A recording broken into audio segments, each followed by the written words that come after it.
الهدايا أتيت وقد توزعت الهدايا وحملت الرحال على المطايا عبيدك يا إله الناس غاو وليس سواك.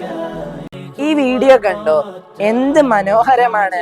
അതായത് കൊച്ചുകുട്ടി, പ്രായം ചെന്നൊരു ഉപ്പ, അതല്ലാതെ കൈകാലുകളില്ലാത്തവര്, രോഗം കൂടിയവര്, ഏതൊക്കെ പ്രതിസന്ധികളിലും നമസ്കാരം ഒഴിവാക്കാതെ നിർവഹിക്കുന്ന ഒരു കൂട്ടരെയാണ് നമ്മൾ കാണുന്നത്. നമുക്കൊക്കെ അറിയാം, നമുക്കൊക്കെ ഒരുപാട് വിഷമങ്ങളൊക്കെ വരാറുണ്ട്.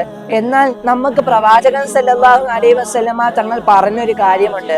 റസൂലുള്ള എത്ര വലിയ വിഷമമേറിയ ഘട്ടത്തിലും റസൂല് ആദ്യം പോയി ചെയ്യുന്നത് നമസ്കാരം നിർവഹിക്കലാണ്. അതിലൂടെ റസൂൽ ഒരുപാട് സമാധാനം കണ്ടെത്തുമെന്നാണ്. നിസ്കാരം അതൊരു മനോഹരമാണ്. അതിന്റെ ലഹരി കുടിച്ചവർക്കറിയാം എന്താണ് നിസ്കാരം എന്നുള്ളത്. ഒരു ചരിത്രമുണ്ട്.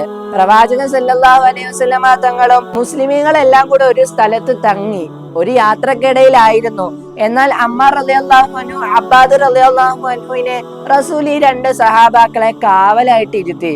എന്നാൽ ഈ കാവലിരിക്കുന്ന സഹാബാക്കൾ ഒരാൾ നിസ്കരിക്കുമ്പോൾ മറ്റൊരാൾ വിശ്രമിക്കുമായിരുന്നു. എന്നാൽ അവർ രണ്ടുപേരെ പേര് അമ്മാർ റളിയല്ലാഹു അബ്ബാദ് റളിയല്ലാഹു അൻഹു ആയിരുന്നു. അമ്മാർ റളിയല്ലാഹു അൻഹു വിശ്രമിക്കുന്ന നേരത്തായിരുന്നു അബ്ബാദ് റളിയല്ലാഹു അൻഹു നമസ്കരിച്ചിരുന്നത്. എന്നാൽ നമസ്കാരം നിർവഹിക്കുന്നതിനിടെ ഒരു ശത്രു സൈന്യം ദൂരെ നിന്നും അമ്പെയ്തു. അത് തന്റെ ശരീരത്തിൽ തളച്ചു. എന്നാൽ തളർന്നില്ല. വീണ്ടും രണ്ടാമത്തെ അമ്പ് ശരീരത്തിലേക്ക് തളച്ചു. എന്നിട്ടും അത് മൈൻഡാക്കാതെ വീണ്ടും നമസ്കാരത്തിൽ കൃത്യമായിട്ട് നിസ്കരിക്കുന്ന നേരത്ത് മൂന്നാമതൊരു അമ്പെയ്തു. എന്നാൽ മൂന്നാമതൊരു അമ്പെയ്തപ്പോൾ തന്റെ ശരീരത്ത് ഒരുപാട് രക്തം വാർന്നിറങ്ങാൻ അതൊരു കാരണമായി.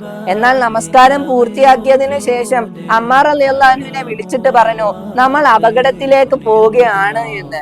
എന്നാൽ അമ്മാർ റളിയല്ലാഹു അൻഹു അപ്പോൾ ഒരു ചോദ്യം ചോദിച്ചു.